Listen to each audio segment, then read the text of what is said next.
Y estamos ahora con el doctor Raúl Gómez, licenciado en Psicología, doctor en Ciencias de la Salud, bueno, realmente un especialista en esta investigación que se ha hecho en Las Varillas vinculada a la prevención del consumo problemático, en definitiva, ¿no?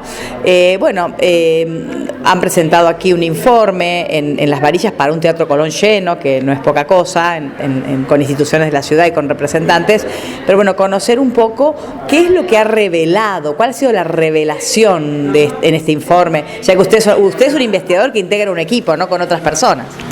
Así es.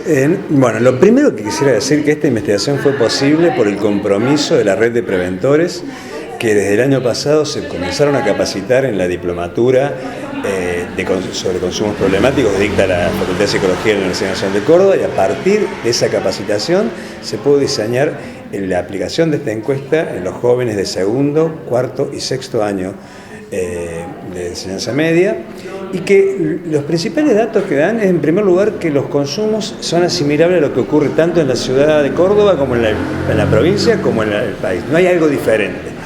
Hay una prevalencia de consumo de alcohol alta, seguida por el tabaco, y en tercer lugar, mucho más lejos, drogas ilícitas como la marihuana. Pero el dato más importante es que estos consumos están asociados a algunas variables que son importantes a tener en cuenta. Por ejemplo, vimos que cuando mayor es la comunicación y con los padres, menor es el consumo. Por ejemplo, vimos que también cuando se percibe a la escuela como un lugar de mayor involucramiento, menor es el consumo. También vimos que cuando los jóvenes tienen expectativas de llegar a la universidad o expectativas de formar pareja como adultos o de mejorar su situación económica, hay menor consumo. Estos datos son importantísimos porque nos hablan de variables o factores, como decimos nosotros, de riesgo y protección, sobre los cuales podemos intervenir para impactar directamente, primero en el consumo y después en el consumo problemático. Bueno, hablamos de consumo y hablamos de consumo problemático. Nuestros jóvenes, adolescentes nos dicen, todos tomamos, pero sin embargo algunos terminan en consumo problemático y otros no. ¿A qué se debe esto? ¿Qué es lo que hace que se pase de la línea de consumo a consumo problemático?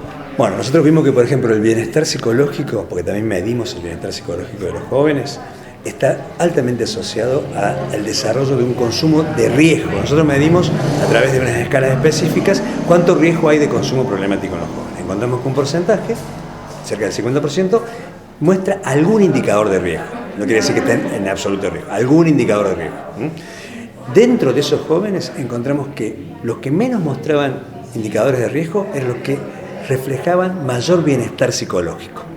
Por lo tanto, el bienestar psicológico de las personas, que es un concepto, un constructo que depende de muchas variables materiales, simbólicas, afectivas, de la comunicación con sus pares, con los padres, con los adultos, ese concepto está muy estrechamente ligado a las probabilidades de que se desarrolle un consumo problemático. Bien, en esta investigación entonces que ha arrojado estos datos también tomaron otras cuestiones, ¿no? Porque hablaron de la iniciación sexual temprana o bueno, de otras variables que no sé si están asociadas al consumo problemático. Que tienen que ver con la salud de las personas, tienen que ver con el cuidado de los jóvenes, y indagamos por una indicación que nos hicieron desde la municipalidad, que son los que nos convocaron, nos pidieron que midiéramos conducta sexual.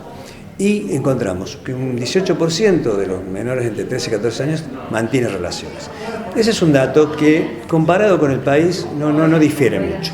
Lo que sí es llamativo es que dentro de esa población un 38% de los jóvenes, o sea, que ya tienen relaciones sexuales a temprana edad, no utilizan frecuentemente medios de cuidado.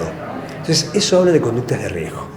Entonces, es algo también a lo que atender. Por ahí perdemos de vista, nos atrapa mucho el tema de los consumos problemáticos, las drogas, y perdemos de vista cosas elementales. Que cuidar a los jóvenes es una mirada integral sobre sus conductas de riesgo.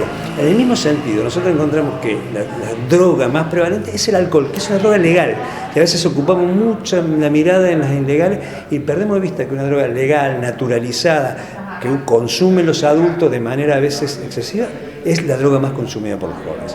Y todos estos datos deben ser vistos integralmente para pensar políticas e intervenciones integrales, no solo del Estado municipal, sino de las entidades intermedias que hoy estuvieron presentes, desde la familia y desde los propios jóvenes, porque la prevención se hace con los jóvenes, no para los jóvenes, con ellos.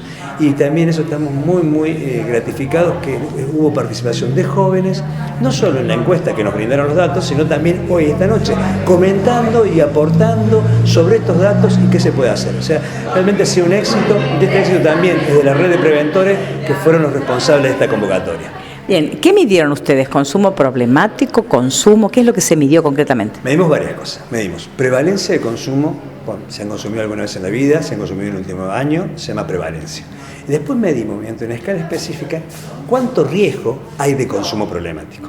Esa escala se forma con preguntas que tienen que ver si alguna vez ha consumido y ha olvidado lo que hacía por consumir, si alguna vez se ha subido a un coche o ha manejado un coche después de haber consumido alcohol, si alguna vez alguien le señaló que debería consumir menos alcohol, o que esas preguntas construyen una escala que es la escala que mide el riesgo de consumo problemático, no el consumo problemático en sí mismo, pero sí nos dice, acá hay una probabilidad de tal nivel, media, baja o alta, de consumo problemático. Eso es lo que miden las escalas que utilizamos. ¿Y cuál fue el resultado? Que es cerca del 50% de los jóvenes entre 14 y 17 años muestran un riesgo leve, o sea, 2 preguntas respondidas afirmativamente significa un riesgo leve de consumo problemático. O sea, hay un porcentaje cercano a la mitad que tiene un riesgo leve. ¿Eso quiere decir que van a desarrollar consumo problemático? No, pero que hay un riesgo, es una probabilidad. Entonces ahí hay que intervenir. Bien, entonces las soluciones apuntan a la intervención. Así es, a intervenir desde todos los niveles. Y a veces saber que hay cosas que hacemos que creemos que no son acciones preventivas, pero lo son. Cuando mejoramos la comunicación con nuestros hijos, estamos haciendo acciones preventivas. Cuando incrementamos las actividades extracurriculares, otro dato que nos dio muy interesante, los jóvenes que hacen actividades extracurriculares artísticas, por ejemplo, muestran menores niveles de consumo. Entonces, cuando mejoramos la calidad de vida de nuestros jóvenes, estamos haciendo prevención. Eso también arroja nuestros datos. Bien, muy interesante, doctor. Muchísimas gracias y esto sigue, ¿no? Esto es una partecita nada más. Esta es una parte que empezó el año pasado con una iniciativa del Consejo Deliberante y de la Municipalidad que nos convocó, que tomó el camino más largo, que no fue hacer una campaña inmediatamente, sino primero capacitar a las personas, después hacer este estudio que estamos mostrando los datos y ahora comenzar sobre la base de personal capacitado y de información confiable de la localidad, diseñar acciones que tengan más chance de eficacia. Bien, ¿el equipo está conformado por? ¿Usted es el que lidera el equipo? Sí, tenemos la doctora Samantha March, que es la que ella tuvo a su cargo más bien la charla con los padres y la implicancia de los resultados. La licenciada Verónica Nieto, que fue una parte importante en la capacitación de los encuestadores que hicieron este trabajo. Y no está presente la doctora Alejandra Kwasniku, que es nuestra especialista en estadística, que procesó todos estos datos y diseñó la encuesta con la cual trabajamos. Bueno, doctor, muchísimas gracias y felicitaciones por el trabajo. Gracias a ustedes.